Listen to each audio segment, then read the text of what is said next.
ٹھیک ہے، یہ ٹاٹا ایتھیکل میوچل فنڈ ہے جو شیریہ کمپلینٹ ہے وہ، تو اس میں انویسٹ کر سکتی کیا؟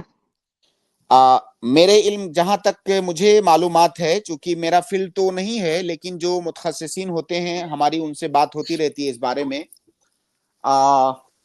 تو جہاں تک مجھے علم ہے یا جو مجھے بتایا گیا ہے متخصصین کی جانب سے، کہ ہندوستان میں جو بھی کمپنیاں اپنے ویب سائٹ پر لکھ کے رکھتی ہیں کہ شریعہ کمپلائن ہے، تو یہ بالکل غلط ہے، وہ دھوکہ دیتی ہیں، وہ کمپنیاں دھوکہ دیتی ہیں۔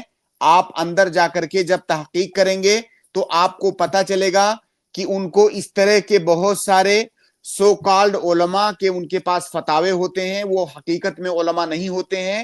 جیسے میں آپ کو ایک مثال بتاؤں کہ بہت سارے علماء، سو کالڈ علماء، یہ فتویٰ دیتے ہیں کہ اگر 33% اس میں سود ہے تو جائز ہے، 25% سود ہے تو جائز ہے، 1/3 سود ہے تو جائز ہے، مختلف طرح کے فتاویٰ ہوتے ہیں۔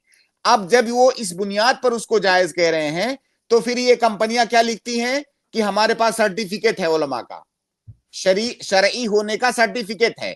اب ایک عام آدمی وہ جاتا ہے ان کے ویب سائٹ پر، اوپر ہی دیکھتا ہے کہ ان کے پاس شرعی سرٹیفکیٹ ہے تو ہمیں اس کو لے لینا چاہیے، جبکہ حقیقت میں وہ سرٹیفکیٹ جس چیز پر بیسڈ ہوتا ہے وہی چیز غلط ہے۔ یہ جو 33% 25% پر بیسڈ ہے وہ سرٹیفکیٹ، وہ 33% اور 25% غلط ہے۔ لہذا آپ صرف یہ پڑھ کر کے کہ یہ ان کے پاس سرٹیفکیٹ ہے، اتنے سے آپ دھوکے میں نہ آئیں، آپ خود تحقیق کریں اور کسی عالم سے کانٹیکٹ کریں، وہ ساری تفصیلات بتائیں، پھر آپ کو انشاءاللہ وہ صحیح حکم بتائے گا۔ تو بہرحال صرف وہ سرٹیفکیٹ دیکھ کر کے آپ دھوکے میں نہ آئیں۔ جزاک اللہ خیر۔ اگر کوئی دھوکے میں آ کر پہلے لے لیا اور وہ استعمال بھی کر لیا تو پھر آپ کیا جب حکم ہے پتا اس چلا کا؟